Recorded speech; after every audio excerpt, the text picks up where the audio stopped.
Hello, everybody, and welcome back to the I Am 1-2 podcast with your host, Christopher Cohn. With me, as always, is my co-pilot, producer, and best friend, Dan the Man. Say hello to the peeps, Dan. Hi, everybody out there. Hope everybody's doing well. So, we are hitting the dog days of summer here in Louisville. That's the transition between July and August, state fair time, maybe in your hometown, too. So, forecast hot and humid, chance of storms every day. And we got a break here recently where it's been only in the upper 80s, but we're going to head back for that heat wave for just a little bit here. I'm a guy that starts looking forward to fall as soon as May hits. So I don't know if you're like that, but I mean, I can dig some warm weather and, and enjoy the summer for what it is, but my heart's in fall. And it's kind of funny when you talk to people, they all have their favorite season. Dan, what would you say yours is? Mine's fall for sure. Fall for sure? That's hunting season, brother. Okay. Yeah, I can see that. Some people like spring because of rebirth. I like it too. And there are people that like winter. A lot of people that lived in Minnesota, that was their favorite season. Yeah, yep. But they're into winter sports and things like that. Yeah. So wherever you are, we hope you're safe and that you're enjoying your summer. And get out there and enjoy it before it's gone, because time moves faster the older you get. And I'm sure you've seen that as well. So if you're just hopping on our podcast, this is an all things recovery podcast. What we're trying to do here is provide tools, experience, strength, and hope so that you can get a bigger toolkit to live your best life possible. I find that most of the misery that's happening out in our world today, if you will stand back and look at people in traffic acting like fools, or at your grocery store cutting each other off and being mean, it's just lack of tools. We're all carrying way too much stress, way too many information overload, and we're just trying to find a way to get through the day without hurting somebody, and sometimes we do because we just don't have enough tools in our toolkit. So welcome. We are glad you're here. Today we're going to talk about a topic that is extremely common. I don't think anybody gets through this lifetime without dealing with this, either dealing with this or not dealing with this, and that's called forgiveness. It's the thing that we all go, oh my God, not that, because if you were like me, you heard in church, just forgive them, it's all going to be okay, you need to forgive everybody, and we'll talk about that aspect, but it is a lot more complicated than that, as you know. So let's hopefully give you some suggestions, some tools, some guidelines so that you can look at your own history of things you need to let go. Because to me, the way I was taught true forgiveness is a freedom where completely you have severed your tie to this other person and let it go, and it doesn't even come up for me today unless I'm using it in conversation to help one of my newcomers. Literally, the people I used to just hate and gnash my teeth and could not get over what they did in my past. Don't even think about them unless, my newcomers talk about this. I think I can add this for my experience, strength, and hope, and it might help them with their forgiveness. And that's a beautiful thing, and I wish that for everybody out there, but it takes a while to get there, and we're going to help you step by step by step, because nobody ever taught me that. I was always taught I need to forgive, but nobody has actually sat down, and maybe this never happened for you. I didn't get this in my church. How do you do it? What is the process? And don't just say pray and blah, blah, blah. Make it realistic. What do I do? And we're going to give you some tools for that today, too. So I think what makes this so hard for us is that, you've heard the phrase, and again, these phrases become cliche because they're so true. And the phrase that we are not human beings having a spiritual experience. We are spiritual beings having a human experience, right? And one of the human experiences we have, besides colonoscopies and traffic jams and higher prices and all that stuff, is the experience of, I know in my heart I don't want to carry this. I know it's hurting me. I don't want to feel this pain with this other person. I don't like feeling resentment and hate. So that's my logical, spiritual, higher mind, whatever you want to call it. But gee, damn it, I'm pissed. And that's the human side, is we have all those feelings that are left over. And ultimately, as I've watched it, especially with amends, because any of you all that are in your ninth step out there doing amends with others, I will tell you this is the magic elixir. What most people want isn't the money paid back. It isn't for you to necessarily get down on your knees and grovel, but they do want acknowledgement. There's something about the human soul that needs that solace of validation that this was wrong, it never should have happened, I was wrong to do this to you, you didn't deserve it, and justification that it's okay that you feel that way. Because a lot of times in mixed messages from religion and other spiritual teachings, they can make you feel like, well, I'm doing something wrong if I'm feeling mad. No, of course you're mad. You're a human being. That's a natural response. But we need that closure just tell me you acknowledge you screwed me over, please. And it's amazing that in a 9-step amends, when you just do that and fully own everything without arguing and let them get their 2 cents out, literally listen, let them get their anger out, whatever. They're like, yeah, you know what? I don't want anything else. I just want us to be able to talk that through. And so that's the problem with me as a human being, is that I'm hurt, I'm pissed, and I want somebody, especially God, to say, I'm sorry, man. And, I used to say, I'm waiting for the day when I end up in heaven, I'm going to tell God a few things. Like, we have to talk, bro, because the lot of shit that happened, I am not okay with. And I want him to say, I'm really sorry you had to go through that, and give me a hug and say, I was there for you, but I couldn't change it because it's just life on life's terms. So that's the hard part. Why can't I let it go? So I was talking to a friend of ours in our Tuesday night men's group after the meeting, and they're in their first year, heading into their second year of recovery, and they're dealing with an ex-wife, which is one of the most common issues that women have their issues with that too, with their ex, but I'm just talking about our side of the tracks right now. And he was okay for a while. You know what I mean? He was doing his step work. He did his amends with her, and there was a bit of a healing. But because she's still in his life, because they have kids, it's all getting riled up again. So now he's back to the anger stage where he's like telling me, she's calling me this, and she's calling me that, and she's saying that. And everything he was saying, I'm just like, so what's your problem? Because she's saying I'm a liar. Yeah, well, you did. And then she's saying I'm a cheater. Well, yeah, you did cheat.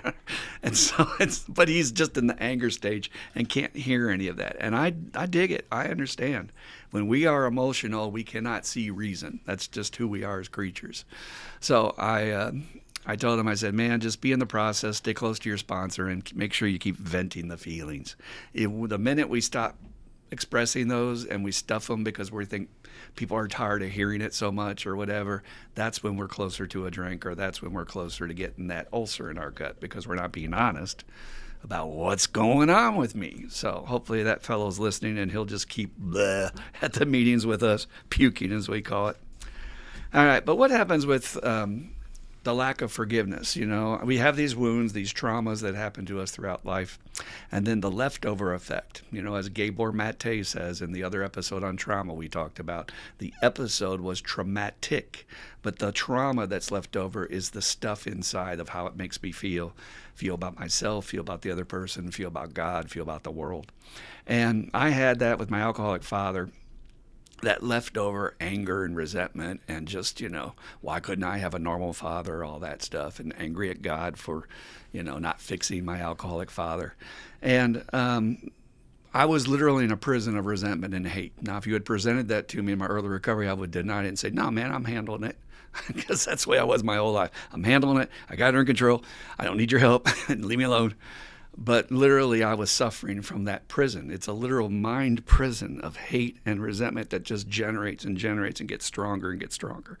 So what happens karmically, though, when I met my spiritual teacher, Marion, is she would break it down and say, what happens when we have a leftover unfinished business of resentment or hate or lack of forgiveness with somebody or something, is we're forging a ball and chain with this very person that we do not like.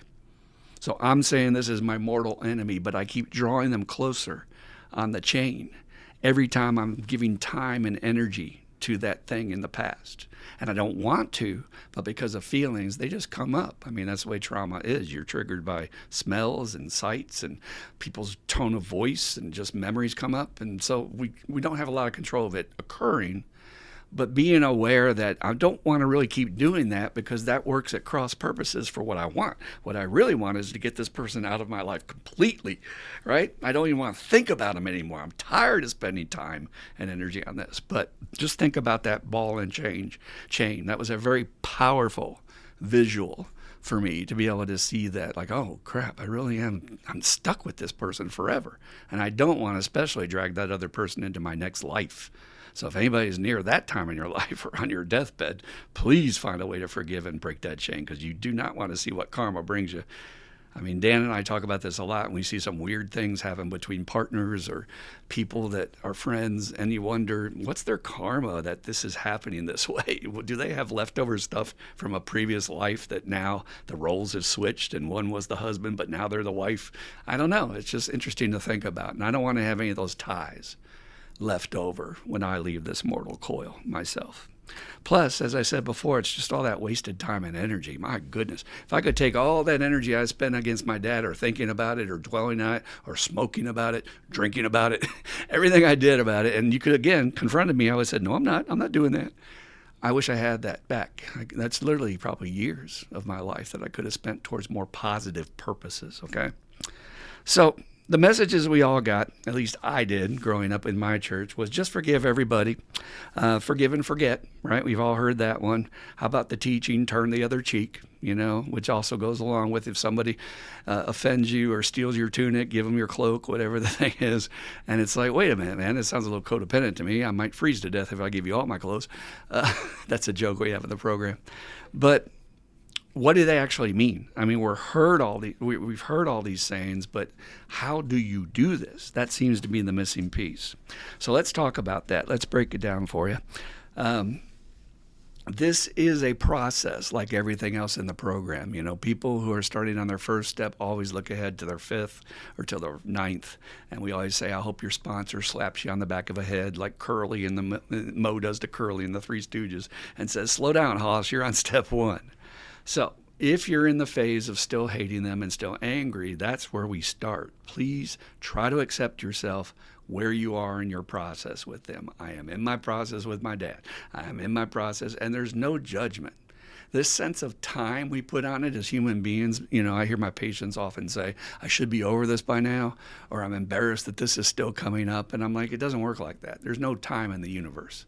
Time is a man-made construct. So screw that. Just be where you're at, accept where you're at. This is where I am in my process, okay? There's another thing that people will say too, and I'm sure you've heard it, is that I'll forgive them, but I won't forget. And that's an odd saying because they're basically saying that, okay, I'm going to go through the motions to say I forgive you, but I'm still going to gnash my teeth and have a voodoo doll of you in the corner of my room sticking needles in it and basically be stuck in hate and resentment. And again, that's not what we want. With true forgiveness, we want complete and total freedom.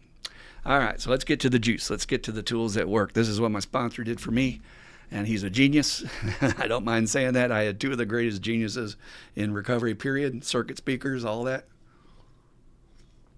And they had these advanced tools to help me eventually let go of my dad's situation. All right, so the first tool, easy, right? Here you go. You ready for this? Hate on them as long as you can stand it. I tell my sponsor, you know what? I cut you loose. Just be miserable, fester on it. Don't drink over it. Make sure you're talking to me. Make sure you're going to your meetings, using your tools. But if we're in the ninth step and they're saying, I don't want to do my amends, I don't want to forgive them, is what they're really saying. Anybody that says I don't want to do my amends, they're saying I can't let this go yet because they have this idea that if I do my amends, I'm saying it was okay that they did this to me. That's another strange thing that I too fell into. Well, man, if I forgive them, it's like I'm letting them win. Or it's like I'm saying it was okay that they did that. No, that's not what we're doing. Again, we're trying to separate ourselves from the ball and chain. The other thing my spiritual teacher, Marianne, taught me was just because you forgive them doesn't mean you have to invite them over for lunch. And that's really important because, we're not going to be buddies now because I may not even like you, but I am going to let you go for this one offense or two offenses, whatever it is. So that's the first step. Let's hate on them until you choke on it. Literally. When I cut my guy loose to do that, literally, if I ask him periodically, are you hating on him? Are you choking on it yet? There will come a period. It may take a week, 2 weeks, whatever. I don't let him go too long because, again, we don't want him to get drunk over it and build up a whole new resentment list. But eventually they'll come and say, yeah, I see the dead end you're steering me down, bro. I'm not a dummy. And there's no way to get out of this, and it's getting worse. I'm just feeling worse. What's next? I said, great. So you're telling me that you've hated on them enough for now. Yeah, I have. I'm done. Okay, I'm up to here. All right, good. So let me ask you a question. We're going to head into the second tool now. Think of one of the worst things you've ever done when you were an addict or an alcoholic. Or if you're a normal person out there, just think of one of the worst things you've ever done in life, period. Something that is so regretful to you or shameful or you're just embarrassed about and you wish hadn't happened. Think about that. Think about that day that you did that thing. Think about the thing that you did. Think about how it makes you feel inside. You got it? Of course, my sponsor joked and said, I already know what you're thinking about because I've heard your fifth step. So I was like, man. He goes, all right, so I got a second question for you as part of this tool. Could you have done that thing that you did on a day when you were completely spiritually fit, walking hand in hand with your Creator, working a good program, and completely emotionally healthy. Is there any possible way in the world that you could have done that action? And I had to concede. I'm like, you're right. Yeah, you're right. I couldn't have done that if I was healthy, if I was well. And he just kicked back and he said, so are you telling me at the time you did that you were spiritually sick? Now, this is an important phrase that we use in recovery if you're just joining us on this podcast. We do not mean religious. We mean in your soul, in your essence, were you living according to your deepest values, the thing you treasure most in life? Or were you cockeyed in your life, like most addicts and alcoholics, saying, I believe in this, but I'm doing this. I want to have a good marriage, but I'm out cheating around, right? Spiritually fit, spiritually healthy means I am clean, I'm pure, I'm honest, I'm working a good program, everything's good. Could you have done that on a day when you felt that way? And he said, no. I said, all right. So here's the twist. Here's the tool number 3. Would you be willing to concede, newcomer? That's the way he talked to me. Would you be willing to concede that possibly, just for the realm of argument, that this person who did this thing to you on that day that you hate so much, that you've been resentful about and not willing to forgive them, is it possible that they too might have not been in their right mind? He didn't even say spiritually sick. He just said not in their right mind. And, I had to think about it because I wanted to argue with him, but he was building his case very logically. And there's something that's always appealed to me in recovery, and that's Spock logic, from Star Trek. If it makes sense, if it's logical, I just like, it's logical. I can't make sense. Can't argue with it.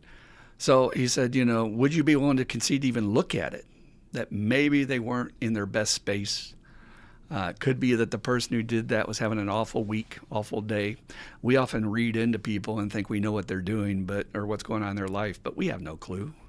I heard a speaker talking yesterday saying the person that cut you off in traffic, you have no idea that their kid might be in the front seat with a bleeding arm, and if he doesn't get them to the hospital, they might bleed out. We assume we know, but we don't know. And every human being has a breaking point, right? There is nobody in this world who is entirely good or entirely bad except maybe psychopaths, right? Everybody has qualities that, on the wrong day, you're not going to get the best of me. You might get both horns, right? So he said, newcomer, would you be willing to concede to even look at and consider that maybe they were spiritually sick when they did this? And he said, now here's the hit, bro. You want to be forgiven for what you did as an addict or an alcoholic, saying to the world and to God, well, I was sick, I had a disease, I wasn't quite right, so right? Why can't you do that for someone else? Well, they don't have a disease is the first thing that came in my thoughts, right? That's not the point. Point is they're human, and the point is that everybody makes mistakes, and the point is maybe it wasn't even about me. We'll get to that in a second. He said, what we're doing here is if you were willing to concede this and consider this, it's the tool of will you grant them spiritual sickness versus assholism. He said, this tool of assholism is making you sick. You've been saying to yourself, what asshole, what asshole? Your whole sobriety, as far as I've known you, with my dad. But you're going to switch it. We're going to twist the perspective just a little bit. So we're going to look at them in a different light, if you can even concede that to the smallest extent. Because remember, you want your forgiveness for being sick, then we got to look at whether or not this person can get that in any way, shape, or form. And when he shifted that, it kind of made really, again, this logical sense stuff, okay, they're not an asshole. They're like me, but they're not like me because I couldn't go that far, but they're sick. Okay, all right. So where does that leave me? That wasn't the end of the story. But what he said is if they were sick, check out this perspective, newcomer. Maybe what they did that day wasn't even about you, that they would have done that to whoever else was in their path. Now, this was a long stretch for me. This is another tool. We're heading into the next part of the tool because I'm going to start to look at, wow, that's kind of interesting. You mean he didn't get up that morning and say, I'm going to intentionally ruin my son's life and I'm going to purposely plan to do this one thing to him at this time at 5:03 in the afternoon that's going to last him the rest of his damn life? You're telling me that he didn't do that? Or was he having a really bad day? And I know my dad was afflicted with alcoholism, so he was sick, not in his right mind. And maybe it happened and you were the collateral damage it would have been anybody else who got it in the way. Now, why is that such a valuable tool? It depersonalizes the whole damn thing. Most of our pain, you can ask the Buddhist this, you can ask anybody who's spiritual this. Most of our pain as human beings and the suffering we go through in life is this attachment. They're doing it to me. I'm taking it personally, okay? And that's where your pain is. That's what we want to start to let go of so that you don't get consumed by that hate and resentment, right? So he was really talking about a lot of concepts, and all he's asking me to do is consider them. That's all. He wasn't saying I had to. He was just saying, what do you think about it? Just think about it, man. We're going to grant them spiritual sickness, take the asshole label off them. We're going to say that maybe they're a human, maybe they made a mistake, maybe they would have done it to somebody else. Collateral damage, who was ever in front of them. And it is kind of interesting the way circumstances go. If you hadn't been there that day, would my mom have gotten it instead of me? Maybe so. Again, we're starting to look at it from a different angle. That is the way you shift out of hate and resentment. Make sense? All right. So, we've gotten through those steps. Now we're going to shift it again. This is a harder concept because, again, we've just gotten you to the point where you're willing to bend just a little bit, like that reed in the flood. Instead of snapping, we're just going to bend a little bit to look at, all right, I can see what you're saying. All right, yeah, you're sick, whatever. Again, it does take some of the power out of it. But for true forgiveness to work the tool, we've got to elicit a power greater than our own. That is the fundamental basis of all 12-step recovery. And if you're honest, that's the fundamental basis of all spirituality within the human realm, is that it's the things beyond human power, right? That's what we call the spiritual. You know, this table, this thing, that's physical world. But the spiritual world, the metaphysical world, is the things beyond human perceptions, powers, abilities, whatever you want to call it. So my sponsor said it to me like this. He said, an alcoholic forgiving somebody, that's a laugh. And why did he say that? Because he was a wise old sponsor and he knew alcoholics can't let go of shit. They are the most hold on to their wounds people on the earth. We drink ourselves to death over our wounds, right? So this idea that suddenly now that I'm in sobriety and I'm enlightened like my friend with less than a year or just celebrated a year, like he's supposed to have just let it go and be done and it's all over and I'm fine now. It just doesn't work like that. We have to elicit the help of a power greater than ourselves to help us let go of this other person. So this was the first time I heard this in recovery, and I need to be very clear about this. I was 18 years sober before I was given these tools. These tools are not in the big book. These are tools learned by the masters since 1935. This is now 2024. You think we've learned some things over the years about what works and doesn't work? You bet your damn ass we have. But if you don't find the right teacher, you never hear about them. So the forgiveness prayer process, when we work with sponsees, is in the 8th step. 8th step says, made a list of all persons we had harmed, became willing to make amends to them all. Bill even alludes to becoming willing in the 12 and 12 for you non-AA people. Let me explain. That's a book that he did 13 years after the big book. He was sober for a while and he got some insights. And in that book, in step 8, he says, if we're about to forgive, if we want forgiveness for ourselves, shouldn't we start by forgiving everybody else first? So what he's literally saying is that this is a fundamental part of the 12-step program, that in step 8, when I'm becoming willing, I need to let go of the shit they did to me before I go in there and try and ask for my own forgiveness. Because you can't get forgiveness for yourself while you still hate on someone else. It will still hold you in that ball and chain that we talked about earlier, right? So people miss this tool because, again, they're not taught it. But what it does for you is that by the time you've prayed for them and you asked higher power to remove it, like we do with all of our stuff in the program, remove my character defects, remove my fear, remove my lack of power, right? And you come in and fill that void. All that stuff is letting go. And so here's another area of letting go. I don't have the power to let go and forgive this person. And so he didn't teach me this prayer. I got this from several spiritual teachers, but there's a prayer that we do that centers around, I don't want to carry this person anymore.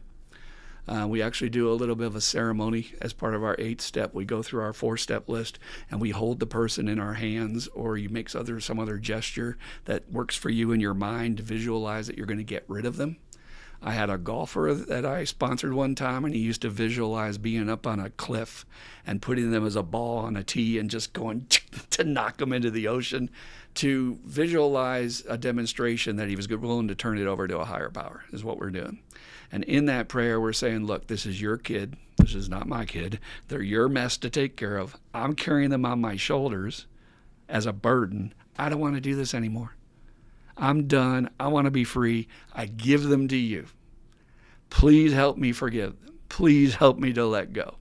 Now, we may have to do that prayer over several weeks for it to really take, but I will tell you, with every man I've ever sponsored, it does work. That power does show up if you're sincere. Just takes a little bit of effort. It reminded me of a story from a book called The Zen of Recovery. It's written by a Buddhist monk in recovery, and it's got little pictures. It's kind of a cool book I read in my early recovery. And he talked about he went to his spiritual master one day, and he was barely sober. And his spiritual master saw him come in the door and pointed at him and said, "Drop that corpse." And the guy was completely clueless what he meant. And yet, the master saw the power of that resentment of his mom or dad or whoever he was carrying on his shoulders. Still, after all these years, being an adult, carrying that. So if I have been unable to let it go up till this point, that is the very definition of powerlessness. I don't have the power to let it go. Therefore, I'm going to elicit the help. Whatever your higher power is, guys, remember our program is your concept. If it's the universe, if it's the energy, if it's quantum physics, whatever your thing is that you believe a higher power to be, as long as it's not you, because we know that you alone do not have that power. And it's really interesting how there's phrases in our culture that we overlook. One of the phrases I was writing in the book about, we're going to have a book come out called I Am 1-2, which is going to have all the steps in it for anybody to be able to do them, not just addicts and alcoholics, but for anybody to do these tools. The phrase, God works through people, and yet our sponsees won't go to meetings. They'll sit alone and wonder why they don't feel better. Well, you're not allowing this power to come through other people, this spirit, whatever you want to call it. Well, the other phrase that's very popular, and I think it comes from Shakespeare, is to err is human, to forgive divine. To err is human. We're going to screw up. To forgive lies in the realm of higher power. I still think it's funny to this day when my newcomer or even myself tries to set myself on the throne and say, okay, I am now ready to let them go and forgive them. I deign you forgiveness, subject of mine. It's ludicrous. We don't have that talent or power. So that's the whole process. First, switching our perspective that maybe I'm willing to look at it a little bit different. Yes, I made mistakes. Maybe this person screwed up. They're just sick. They're not really an ass.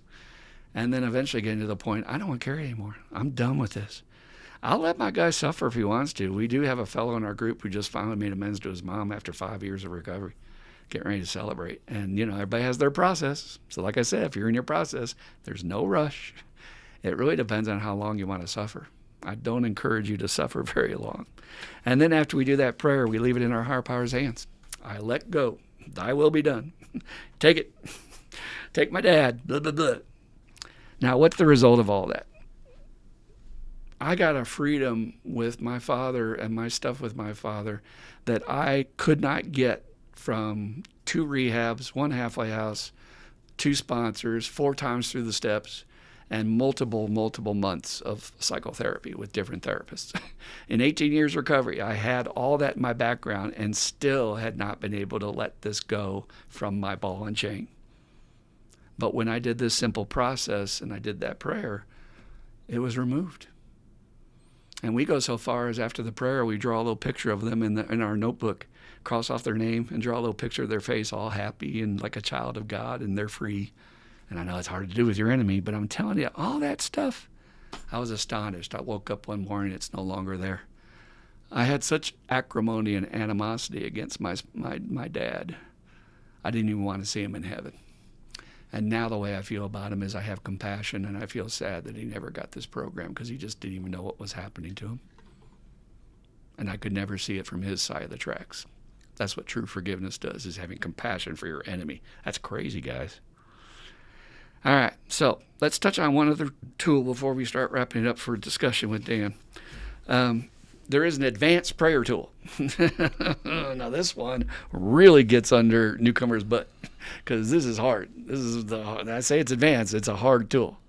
If I get a newcomer who continues to bitch about, and I think I talked to this newcomer this last week about this tool, about their ex or whatever, who it is that can't let go.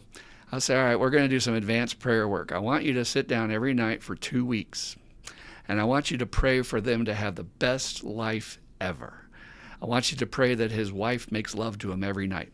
I want you to pray that he gets to eat the best food ever. I want you to pray that his grass grows greener than anybody else in the neighborhood. I want you to pray that he gets a new fancy sports car, that he gets a raise at work, and that everything in his life goes perfect. I want you to pray for his highest good. And by the time you say that, the newcomer's looking at you like, I'm not doing that. Because again, they're thinking, why am I giving my enemy good things? I don't like my enemy. Dude, we're cutting the ball and chain. We're freeing you. Do you want to be free? I'm telling you, the human ego is so stubborn, and so many people hold on to their suffering.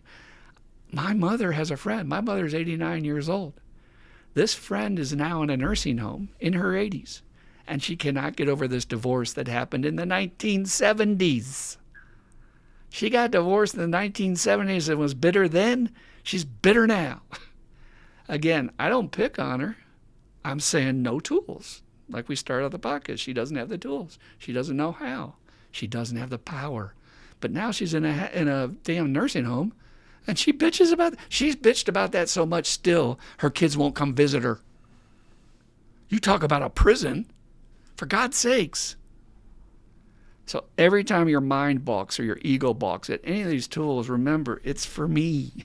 I'm doing this for me. I want to be happy. I'm cutting the ball and chain. That's the key, okay?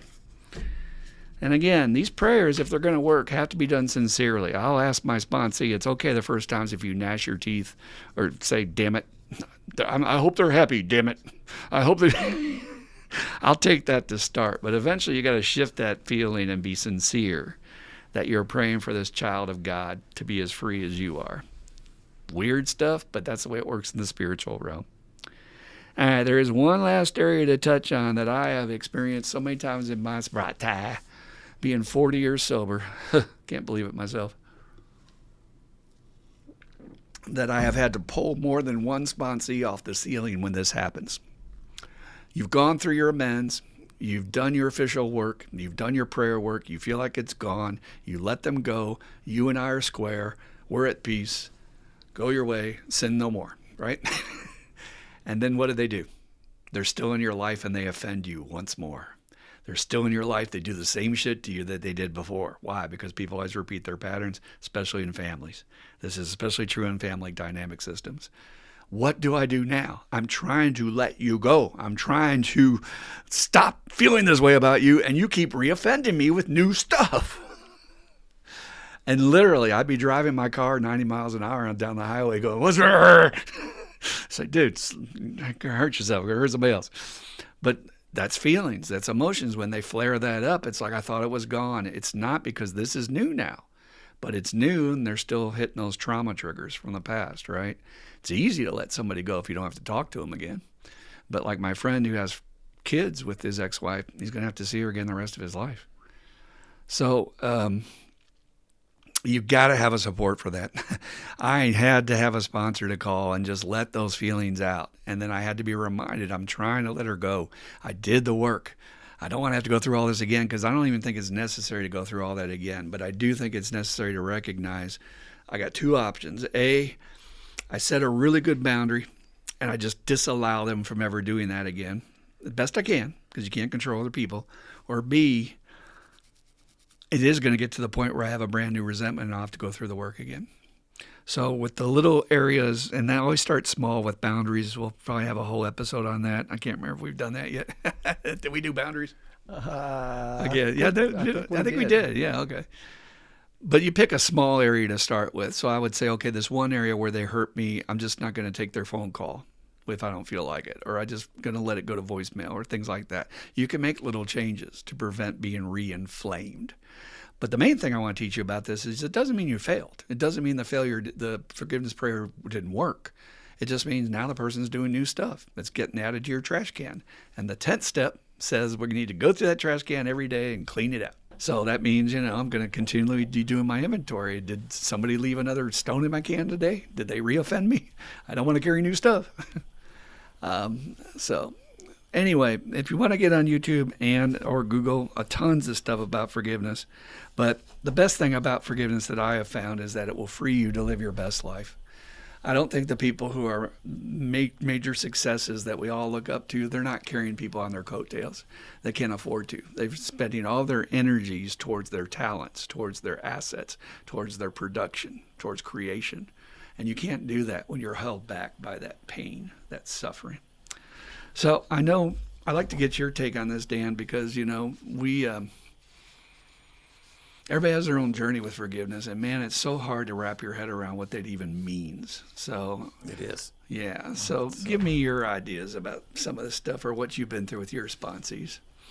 Well, I always do start out with saying that I really do feel truly that the 8-step prayers affected my day-to-day walk, and that practicing that forgiveness process has impacted my day-to-day walk probably more than any other step I've done. It's what allows me to move through my day without picking up other people's crap. Mm-hmm. And just like, how do you get good at anything? You practice it. Wasn't very good at it in the beginning. I always had my fair share of folks that I was holding resentments against and had trouble to let it go, But I had, as you talked about, the masters that helped you learn this stuff. I had one as well, and was able to work through this stuff. At the time, like the instructions are documented now. You've documented them, but at the time that I was doing them, I was getting those instructions just from your coaching. And I actually, when we was doing it, there's a prayer that I try to share that has this. When I am working with a guy and I'm talking about, the spirit of this 8-step prayer, because like you said, if you're bound and determined to hold on to it, I don't know that any amount of prayer is going to get it off your shoulders. No, you have that right. You have free will to hold on to it till you choke. So if you're sincere about it, but I like to say the flavor of what was, and this come out of Emmett Fox. I'm pretty sure it's out of Emmett Fox's Sermon on the Mount book, and it's about, I have it noted as forgiveness, and so I'll just use you because I think it's important we say their whole name and we actually, So I do too. I fully and freely forgive Christopher Cone. I loose him and let him go. I completely forgive the whole business in question. As far as I'm concerned, it is finished forever. I cast the burden of resentment upon higher power. He is free now, and I am free too. I wish him well in every phase of his life. That incident is finished. Higher power has set us both free. And I still like that compact little prayer to give people as a model, because like sometimes, it's like meditation and prayer, both things, there's a lot of guys that come in and they think, that if they're not like going to say a 20-minute prayer, they're not praying. Yeah, we overcomplicate everything. Yeah. And the same thing with meditation. You don't have to sit down for an hour or 30. I mean, sometimes I do for 30 minutes. Sometimes I do for that, but it doesn't have to. And sometimes I pray longer. But my point on that is the compactness of it. And I'm going to do that every day. And, if you hang up on somebody, I've still, as you said, if the people mean it and really want to let it go, I have never seen it fail. Yeah. And it might take a couple weeks of praying. There's a story in the back of the big book where there's an instruction to pray for this person every day for 2 weeks. The one little thing I always like, I heard Scott Lee say it when you mentioned a minute ago, that their grass grows green and lush and only needs to be cut once a year. I like that. And having that, and it's again, I don't know if I was just desperate enough when I got here and got with you that I wasn't like, I was done with the old thing and I was going to follow the directions one way or the other. So like skipping 8-step prayer work would, I won't say I was perfect. I'm not perfect at anything, but I watch guys set that work down lots. And it's like we were talking about, them getting them to go to meetings, getting them to do other stuff. And I tell my guy when I'm working with him, hey, when we get 5, 6, and 7 down behind us, I am starting to turn the reins of your recovery over to you. You know, you are responsible for your recovery, in this 8-step prayer work, and you be staying on top of it. It's going to be, you know, your first demonstration of you taking that over. But it is powerful, and to be honest, I might get mad at something for a minute or a few minutes and just get inflamed, but I can't remember the last thing I carried around with me. Yeah. Last thing I probably carried around with me was a breakup, and you know, I mean, who wouldn't after a little bit when you get invested emotionally? It wasn't exactly a resentment, but you know, I could use those same tools to get relief from that as well. Mm-hmm. So it's just unbelievably powerful, and I think mostly misunderstood. So the words don't matter as much as I think intention. And, you know, I do put this spin on it that I think is important. I love that part about, this is your child, take them away. I don't want to carry them. I have no business carrying them. It's your kid. You made them. I like to include that. But the word demonstration is all over the big book. And I've learned with my period of recovery that we have to show the universe that we're doing it. You know, you don't just get these tools or this great recovery trying to pretend you're sober or pretend you're working your 4-step. The universe knows all, you know. I used to like when I went to the Buddhist retreats and stuff, they'd have all these T-shirts with just eyes on them. And the saying was, the eyes of Vishnu are watching you always, you know, kind of like Santa Claus. But the idea being is that karma's a bitch. It knows what you're up to. You can't lie. Yep. So this demonstration, we make a demonstration in the 3rd step, particularly in our group. We go to someplace special. We go someplace that's meaningful for our sponsee, and we do the work in front of the universe. Step 5, we meet together, we do this work, we make a demonstration. The idea of doing a demonstration of either putting your arms up, I particularly like that one, like letting a pigeon loose, or just giving that. I take that rock out of my can that's like strapped to my back, and I just hold it up, and I just offer it up to higher power when I'm saying take it. And I'll just go all the way and let it go. And I don't know, something about that, it doesn't come down with me. And, you know, even if the guy doesn't do it right the first time, maybe it's not meant to be one-time treatment. Maybe that person's so major in your trauma history, it's going to take a week. So do it for a week. What's you got to lose if you get free for a lifetime? You know, but again, like anything else we offer newcomers, they always poo-poo and go, oh, that's crazy juju, new age, bizarre, whatever stuff. I had trouble presenting that to the first few guys that I sponsored. Did you? There was something in me that didn't want to, like, okay, now here's what we're going to do. I had less problem getting to do a 4-step, but today all you can do is share your experience, right? How important it was in my life. See, and that's what I tell them. I said, I did every one of my 4-step items. And that, I think, is overwhelming to them. Because they're looking at 400 items they wrote down. It's going to take longer than a year. Well, one a night. Who gives a fuck? Yeah. But how free do you want to be? But I've loosened up to say, at least, please, I'm going to beg you, newcomers, to save you from horrible consequences. Do the ones that are major for you to make amends to, because when you're free and you go in there to make your amends and you've already let it go and God's healed it, whatever they throw at you will bounce off your chest like Superman bullets. It's astonishing. They can scream at you. They say, you're, and you just sit there and you go, I can totally understand why he feels that way. If somebody did that to me, I'd feel the same way, but I'm not reacting because it's not hooking me because I'm free of you. Yep. I don't have that anymore. And how many people make that mistake of going into amends unprepared? Yeah. And God forbid the person says the wrong thing and it turns into a fist fight, and now you got to go back and apologize for that. Yeah. And you know, some of that process is so this other person can do that. I mean, in some level, when I'm going in with this amend, I'm also, you know, we know it's a two-way thing. I want my person to be able to be free dump of me. Their stuff too, man. Blast it out, baby. I can handle it. Be free of what I did to you. Yeah. And, you know, say whatever you need to say to me. And you know what happens after that? Travis got up last night and talked about, or not Travis, Derek. Derek got up last night and talked about making amends to his boss, right? Stealing equipment, robbing the business. And you know what his boss did after all that? Gave him a raise, gave him a promotion, 3, I think, Yeah. is what he told us. Yeah. That's the result of both parties being free. I meet so many people in recovery, and if you're one of those, please get a sponsor who just think, well, I'm just doing it for me. I got mine. I'm fine. My sister had this guy call her. She didn't even remember who it was at first, but self-centered addicts, he thought he made a major impact on her life.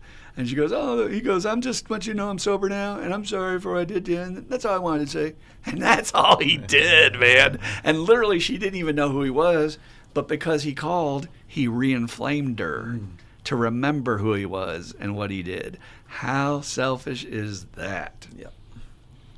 Yeah, when you're carrying that stuff around, and we all know people like that, it's another huge way that you are blocking yourself off from friendships and from the universe, because we all know the people that every time you talk to them, that's all they're chewing on. And God, you're going to go when you go over to and I don't like it any more than anybody else to go listen to somebody and just hear this rerun of this saga day after day after day, and then witness the poisoning of their soul from it. Mm-hmm. And then they wonder why nobody wants to be around them. Mm-hmm. And we have a tool to get you free of this. Mm-hmm.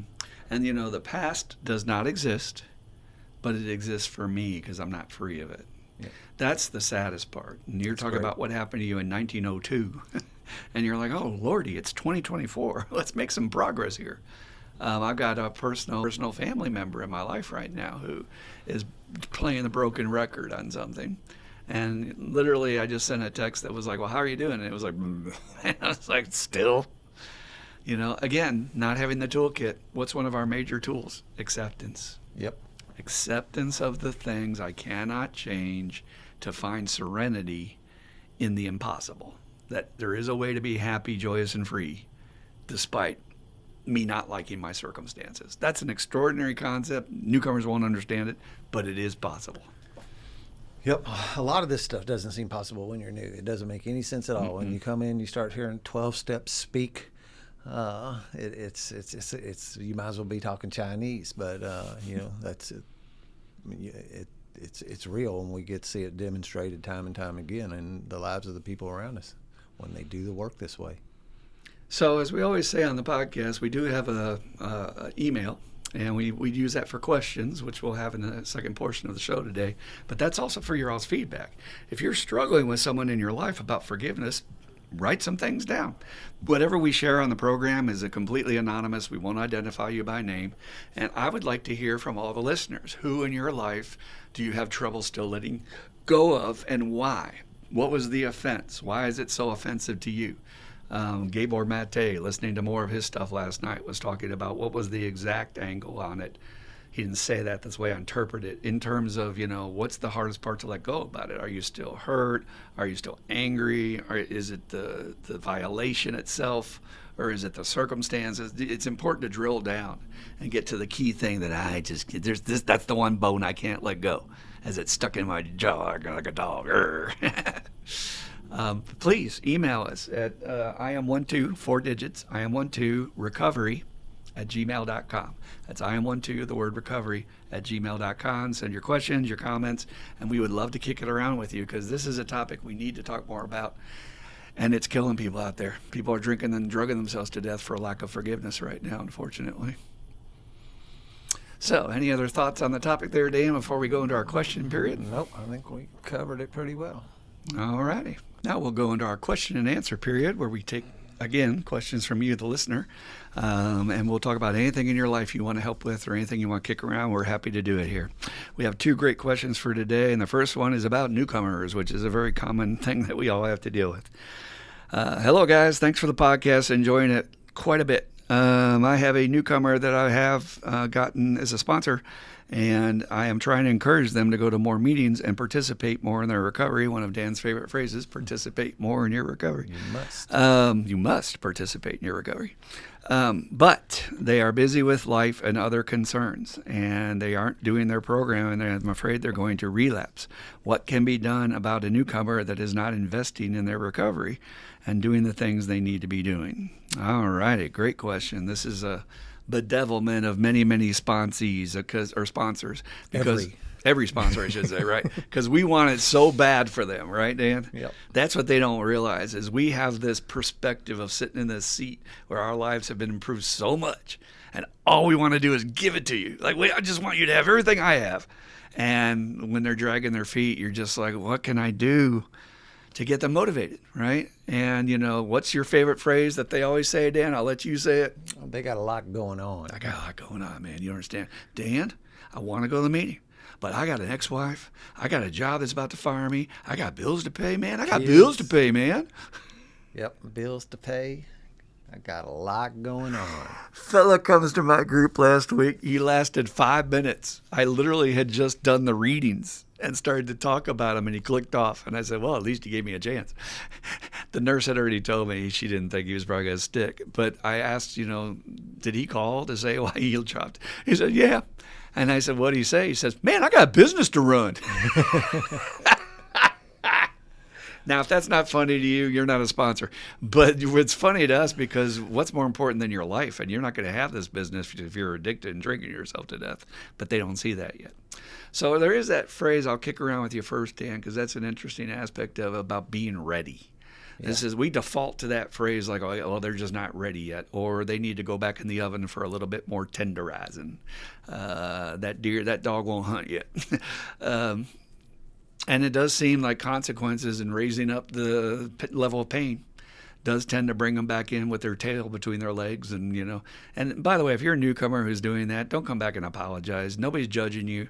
It's one of the most tired old phrases I'm so bored of hearing. I just feel so horrible. I'm so sorry. And I feel so embarrassed. I let you down. Yeah, no, you didn't let me down. You just proven to me that you have the same disease I have, right?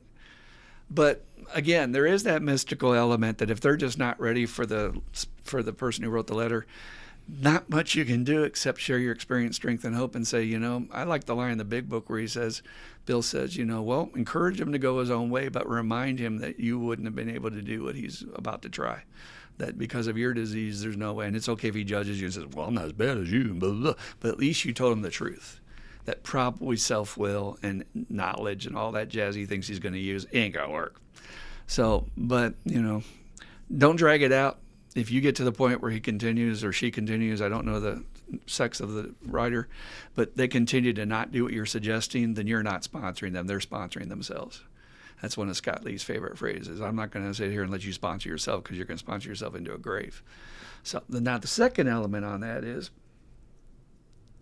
how can I get them motivated to get them to go? When I was in treatment a long time and when I would throw around that phrase, not ready, I'm thankful that I had a supervisor that said, so what are you going to do? Just give up on him? And I looked at him and I'm like, uh-oh, wrong answer. Because I was in my training period, right? And this guy was a big old rugby-looking player dude. I mean, he was huge. He intimidated every single patient that walked in the building. He said, what are you going to do? Just give up on him? Yeah. And I said, so what's the answer, man? He says, well, you might not be able to lead a horse to water, but you can feed him a lot of potato chips. So sometimes for me, and this isn't to be an asshole, this is just to have some fun with it, because believe me, it can be soul draining to have a sponsee that is not doing their part of the bargain. I will drill down on how good my life is. I will completely wear him out with all this great stuff that's happening for me, for his fellow brothers that are sponsees of mine, for everybody else in the group. Oh, did you hear that guy last night? His life is getting great. Oh, here's a guy got a raise. Oh, he's great. And I'll just wear him out with how good it is and feed him potato chip after potato chip. I mean, again, it rarely works, but at least he knows maybe there's a better way. There's a place where I can get all that stuff. Have you found any tactics that work to try and get your guy a little bit more motivated and give him a kick in the ass? I have not, and I used to pretty much what you're saying. And man, telling the truth about about this is not going to get better. Me and you have already got to know each other well enough to know that you've tried to do this on your own in the past and you failed then. So and usually by that time, I have a little bit of history with them and can. It's just unreal how it's uncanny how they can totally and this is another one of these 12 steps speak words like not ready, and how we forget that we have this disease, how we get that's probably what happens 9 times out of 10 on a letter like that, is because the guy's gotten a little bit better Mm-hmm. and then he's letting up off the reins. He's ready to take his foot off the accelerator, and instead of keeping on hammering down the road. And like you said, the little tools on, just try to encourage them to come this way. But I find that it rarely ever works. That's another thing we say. It has to be their idea. If it's my ideas aren't any good, until doing the work became my idea, I wasn't going to do it. And there's the common denominator. Our heads are too hard. Our self-will is unbreakable. This is the misnomer about alcoholics. Oh, you have no willpower. That's why you use. No, bro. I got more willpower. I'm going all the way to grave with this. You can't stop me. Yeah. You can't change me. So I do want to talk, though, about this one killer tool that changed my whole life. Again, 18 years recovery, I found these new teachers. And that's the ability to teach this man that he's taken up a seat that's very valuable. And I take him right to page 96 of the big book, Bill himself. And this is an interesting debate within the program. I'm okay with whatever side of the fence you fall on. I just know that once I started doing it this way, there was less heartbreak and there was more success with me sponsoring guys. Because eventually they got to make a decision, either shit or get off the pot, bro. Because you are taking up a seat that is extremely valuable. Right over here is this other guy who's new at the meeting. He needs a sponsor that's going to teach him the way to do it for real, not a bullshit sponsor. And I'm that guy. And right now I'm working with you. This is very valuable that you're disregarding. And I cannot afford to keep you in this seat and block him, as Bill says in the big book, to prevent him the opportunity to live and be happy. To live. So in other words, newcomer, you are maybe killing that guy by wasting my time. So shit or get off the pot, are we doing this or not? And then if he's not, I will discharge him. That's what the big book says in the chapter 2 of the employers. If they had just discharged me and I'd gone and done the work, I would have come back to work a well man in 6 months' time. And I think they used to do that in the old days. I'm for sure of it from all the history I've learned from Burns, that if a guy wasn't willing to do his first 3 steps at the first meeting, they kicked him out. You got no business being here. You had to earn your way in. People have no idea how hard it was to go to a meeting when that thing first started. Had to meet the right guy, had to talk to him first, be screened. Then he took you upstairs while the meeting was going on. You did the first 3 steps. You convinced him you were an alcoholic. You let go, and you did your 3rd step prayer. And then you come downstairs, and you'd say, this is Johnny. I vouch for him. He's done his first 3 steps. Let's welcome him to the meeting. That's what you had to go through when you're coming in going, I don't even know if I want to be here. It wasn't that easy back in the day.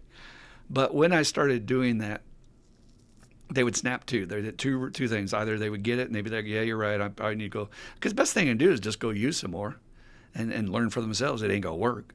Sooner the better. Get your consequences fast. And when I lose a sponsee, I pray for them to get their consequences fast. So it's not a long, drawn-out, horrible thing. But I'd say, look, dude, let's just move on. I'm here for you when you're ready. Let me get this other guy. And I've walked so many sponsees through this, and I'm sure you have too, Dan, when you've tried to tell them you got to let them go, and they get attached. Yep. And they're miserable, and all they do is bitch about them. Every phone call, all they do is bitch about them. And it's like, dude, this is hurting your recovery.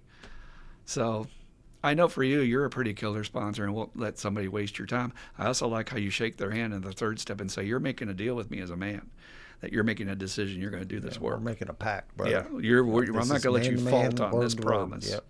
I love that. I started using that in my own life. I'm not going to let my guy just say, yeah, I'm ready to let go and do 4 steps. No, we're going to make a deal. We're going to deal all the work. Yep. And if you're not ready, I'm willing to let go and let you think about it. Yep. But I'm not going to commit my life and my time and energy when this guy over here is dying. Yep. And I use that. That's a sin for me.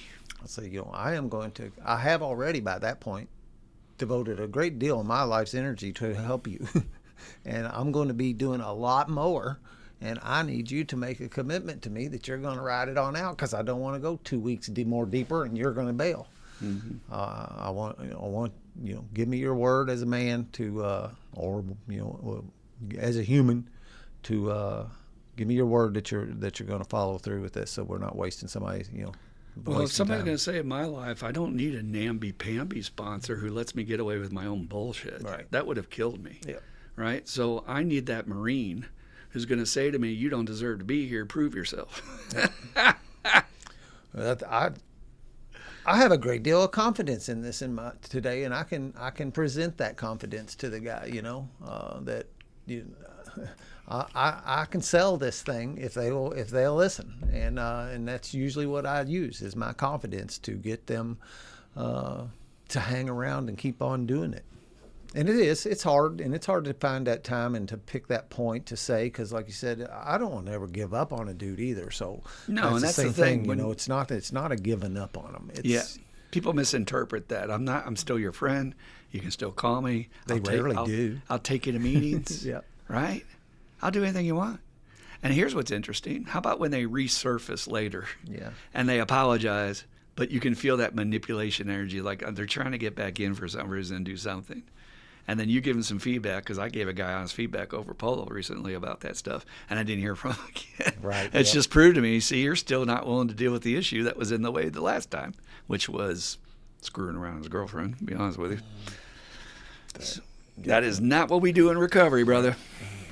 Not in alignment So, with your true self. Main message from the letter: do not let it affect your own serenity. My serenity is directly tied to my sobriety. If you're up talking about it all the time and spending all your energy and your thoughts on them, and you're doing all the work and they're not doing their work, that is not the way it's supposed to work. All right, second reading. This one's a little off the beaten track, but I love it because I want to hear from all you guys different life things you're dealing with. And this is real life right here. Check this out. All right, guys. So my daughter came to my wife and told her that her friend that she has had since birth, who is now 15 years old, was sending and receiving inappropriate pictures to and from older men in capital letters. And I do mean pedophiles, not just a year or two older guys. Whew. Wow, man. My wife told the girl's mother, and somehow the girl figured out that my daughter had told on her, and now she has blocked her from all of her platforms and will not talk to her at all. She said that she cannot trust her anymore. Oh, my goodness.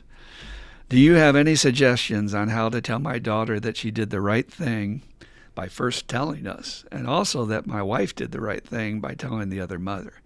Thank you so much for any input, and continue doing what you guys are doing to make this world a better place. Wow. Thank you. Appreciate that.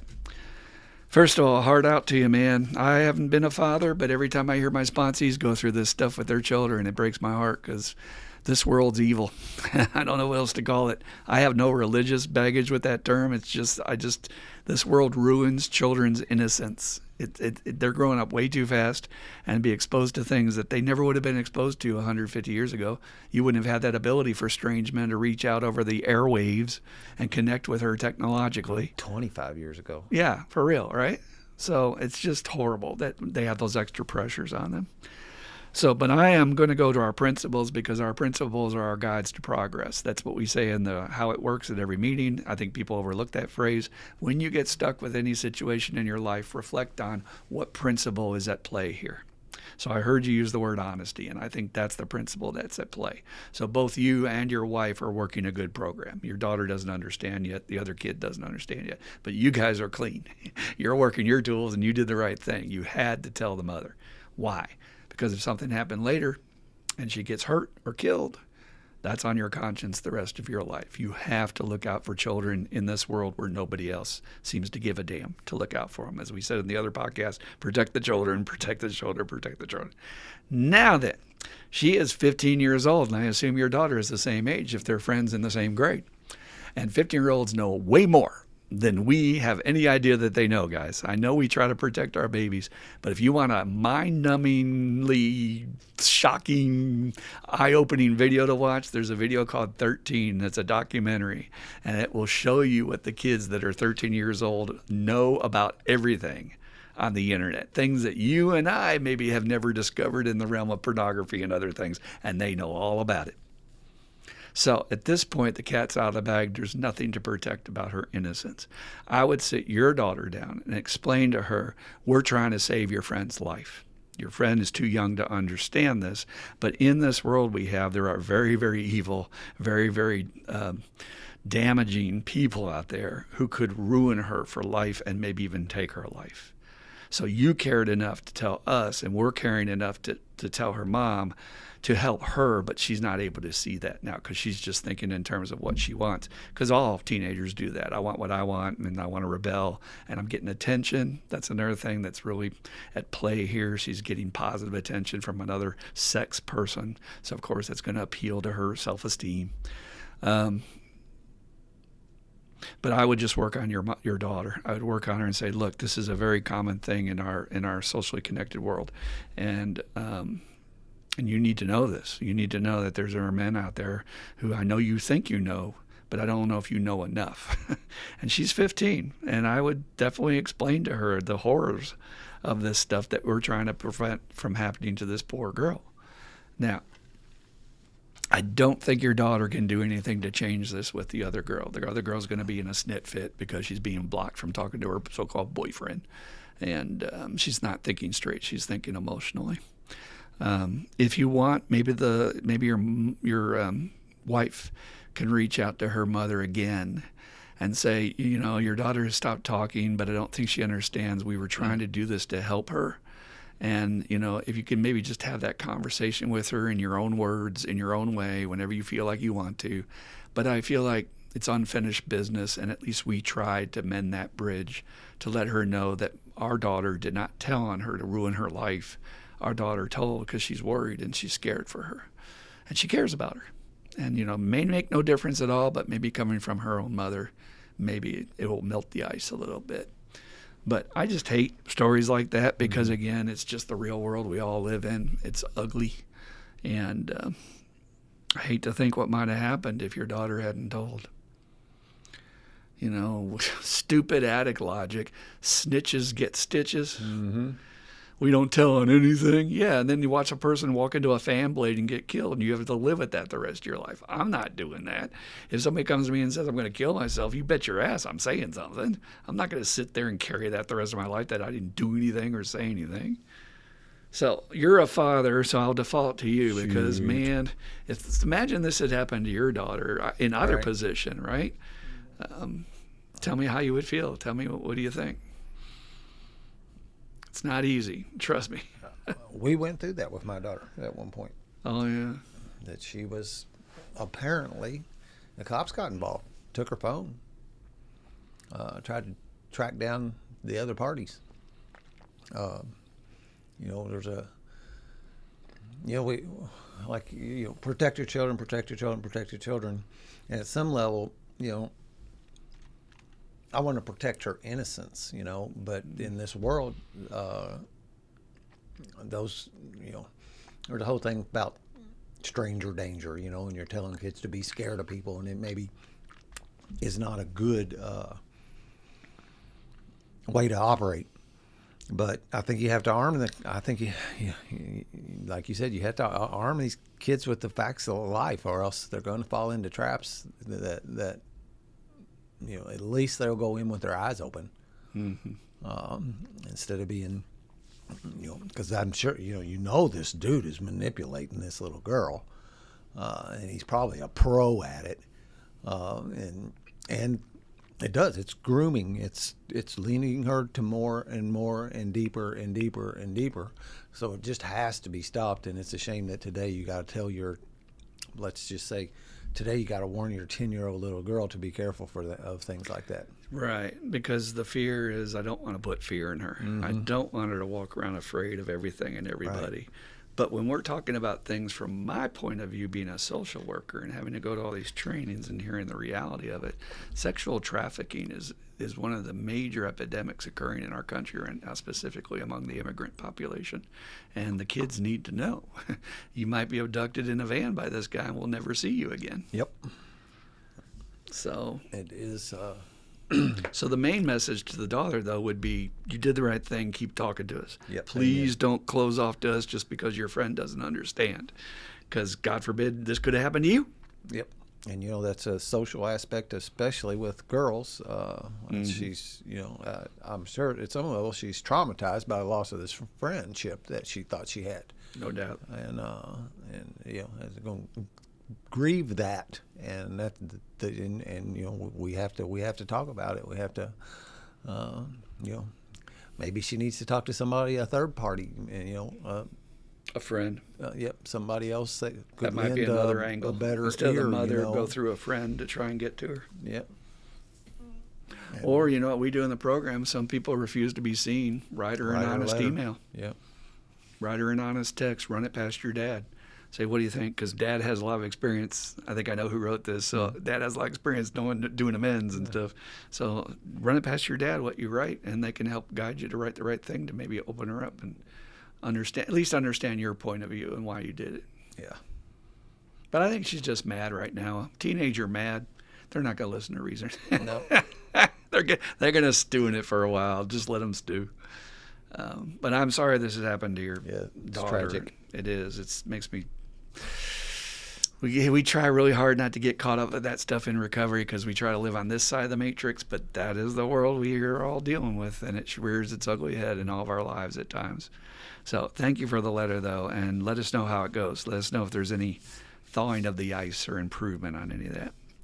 All right, everybody, that's the end of the podcast. Please remember to send us your questions and comments, anything you got, jokes, concerns.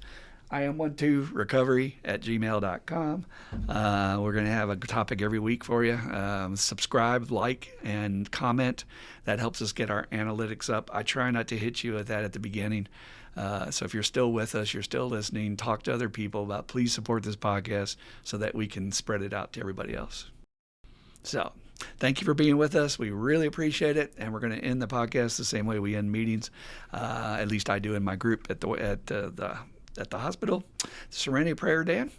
God, grant me the serenity to accept the things I cannot change, the courage to change the things I can, and the wisdom to know the difference. Just for today. Keep coming back. It works if you work it. You die if you don't. Woo! Thanks for being here. We love y'all.